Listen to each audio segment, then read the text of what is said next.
अनेकदं तं भक्तानाम् एकदं तम् उपास्महे. ಜಮದಗ್ನಿಯ ಸತಿ ರೇಣುಕಾದೇವಿಯು ನಿತ್ಯದಂತೆ ಪೂಜೆಗೆ ನೀರು ತರಲು ನದಿಯ ತೀರಕ್ಕೆ ಬಂದಾಗ ಕಾರ್ತಿ ವೀರಾರ್ಜುನ ಸತಿಯೊಂದಿಗೆ ಜಲಕ್ರೀಡೆಯಲ್ಲಿರುವ ದೃಶ್ಯ ಕಂಡು ಚಂಚಲ ಚಿತ್ತವಾಗುತ್ತಾರೆ. ನಂತರ ಎಚ್ಚರಗೊಂಡು ಮರಣಗಳಿಗೆ ನಿರ್ಮಿಸಲು ಸಾಧ್ಯವಾಗದೆ ನಾಗರಾಜ ಸಿಂಬಿಯಾಗದೆ ಬರಿಗೈಯಲ್ಲಿ ಆಶ್ರಮಕ್ಕೆ ಬರುತ್ತಾರೆ. ಇದನ್ನೆಲ್ಲ ಅಂತರ್ದೃಷ್ಟಿಯನ್ನು ತಿಳಿದ ಜಮದಗ್ನಿಯು ಕುಪಿತನಾಗಿ ರೇಣುಕಾದೇವಿಯ ಶಿರಚ್ಛೇದನ ಮಾಡಲು ಮನ್ವಂತಾರಿ ಮಕ್ಕಳಿಗೆ ಆಜ್ಞಾಪಿಸುತ್ತಾನೆ. ಆದರೆ ಮಾತೆಯ ಹತ್ಯೆಗೆಯಲು ನಿರಾಕರಿಸಿದ ಅವರು ಶಾಪಕ್ಕೆ ಗುರಿಯಾಗುತ್ತಾರೆ.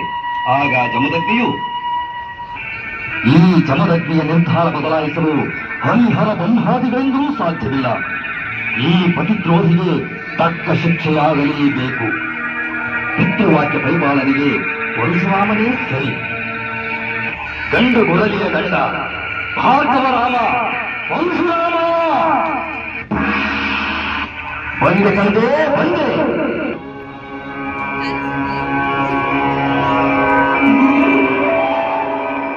ತ್ರಿಭುವನ ಭೀಮ ಪರಶುರಾಮನಿಂದ ಜನ್ಮದಾತರಿಗೆ ಪ್ರಣಾಮಗಳು.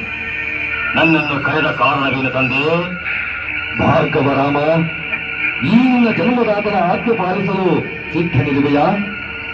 ಈ ಪರಶುರಾಮನಲ್ಲಿ ಅನುಮಾನವೇ ತಂದೆ? ಯೋಚಿಸು ಪರಶುರಾಮ, ಯೋಚಿಸು. ನಿನ್ನ ಸಹೋದರರು ಇದೀಗ ನನ್ನ ಆಜ್ಞೆ ತಿರಸ್ಕರಿಸಿ ಶಾಪಕ್ಕೆ ಗುರಿಯಾಗಿದ್ದಾರೆ. ಆದರೆ ಈ ಪರಶುರಾಮ ಅದಕ್ಕೆ ಗುರಿಯಾಗಲಾರ. ಈ ಭಾರ್ಗವನಲ್ಲಿ ಅನುಮಾನ ಬೇಡ ತಂದೆ. ಎಲೆ ಸೂರ್ಯಚಂದ್ರರೇ, ದಶದಿಕ್ಪಾಲಕರೇ, ದೇವಾನು ದೇವತೆಗಳೇ, ಕೇಳಿದ ಪ್ರತಿಜ್ಞೆಯನ್ನು ಬ್ರಹ್ಮರ್ಷಿ ಸಾರ್ವಭೌಮ ಜಮದಗ್ನಿ ಪೂಜ್ಯರ ಪಾದ ಸಾಕ್ಷಿಯಾಗಿ ಹಿತನಾರತಿ ನೆರವೇರಿಸಿ ತ್ರಿಭುವನಕ್ಕೆ ಮಂಗಳವನ್ನಿವೆ. ತಪ್ಪಿದರೆ ಅಗ್ನಿ ಗಾಹುತಿಯಾಗುವುದು. ಹಿಂದೇಕೆ ವಿಳಂಬ? ಆಜ್ಞೆ ಮಾಡುವಂತೆ ಆಜ್ಞೆ ಮಾಡು. ಹಾಗಾದರೆ ಹಾರಿಸು ಈ ಕ್ಷಣದಿ ಪತಿದ್ರೋಹಿಯಾದ ಈ ನಿನ್ನ ಹೆತ್ತವರ ಶಿರವ. ಇದೇನು ತಂದೆ? ಇದು ನಿಮ್ಮ ಜಾಗೃತಾವಸ್ಥೆಯೋ ಅಥವಾ ಸ್ವಪ್ನಾವಸ್ಥೆಯೋ? ಪೂರ್ಣ ಜಾಗೃತನಿರಲಿ. ನನ್ನ ಆಜ್ಞೆ ಪೂರ್ಣಗೊಳಿಸು. ನೀನು ಜಾಗೃತರಾಗಿ. ಮಹದಾಜ್ಞೆ.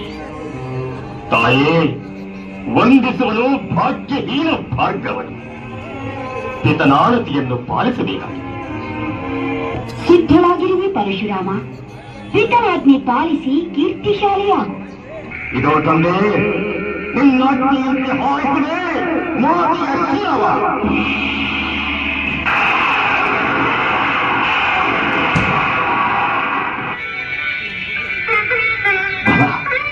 ಭಲ ಗಂಡುಗೊಳಿಯ ಗಂಡ ಪರಶುರಾಮ, ಮೆಚ್ಚಿದೆ ನಿನ್ನ ಪಿತೃಭಕ್ತಿಯನ್ನು. ತೃಪ್ತರಾಗಿದ್ದಾನೆ ಈ ಜಮದಗ್ನಿ. ನಿನ್ನಿಚ್ಛೆಯ 3 ವರಗಳನ್ನು ಕೇಳು, ತಪ್ಪದೆ ನೀಡುತ್ತೇವೆ. ಹಾಗಾದರೆ ತಂದೆ, ನನ್ನ ಮೊದಲನೆಯ ವರವಾಗಿ ನಿಮ್ಮಲ್ಲಿ ನೆಲೆಗೊಂಡಿರುವ ಕ್ರೋಧ ದೇವತೆಯನ್ನು ಶಾಶ್ವತವಾಗಿ ನಿಗ್ರಹಿಸಬೇಕು. ಎರಡನೆಯ ವರವಾಗಿ ಸಹೋದರರ ಶಾಪ ವಿಮೋಚನೆಯಾಗಬೇಕು. ಇನ್ನು 3ನೆಯ ವರವಾಗಿ ನನ್ನ ಜನ್ಮದಾತೆಯ ಶಿರಕ್ಕೆ ಮರುಜೀವ ಕರುಣಿಸಬೇಕು. ತಥಾಸ್ತು. ಆದರೆ ನಿನ್ನ ತಾಯಿ ಮರುಜನ್ಮ ಪಡೆದು ಮರಳಿ ಬಂದರೂ ನನ್ನ ಆಶ್ರಮದಲ್ಲಿ ಅವಳಿಗೆ ಸ್ಥಳವಿಲ್ಲ. ಇಂದಿನಿಂದ ಅವಳು ಸವದತ್ತಿ ಗುಡ್ಡದಲ್ಲಿ ನೆಲೆಗೊಂಡು ಎಲ್ಲಮ್ಮನೆಂದು ಪ್ರಖ್ಯಾತಿಗೊಂಡು ನಂಬಿ ಬಂದ ಭಕ್ತರಿಗೆ ಸನ್ಮಂಗಳವನ್ನುಂಟು ಮಾಡುತ್ತಿರಲಿ.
ವಿಜಯ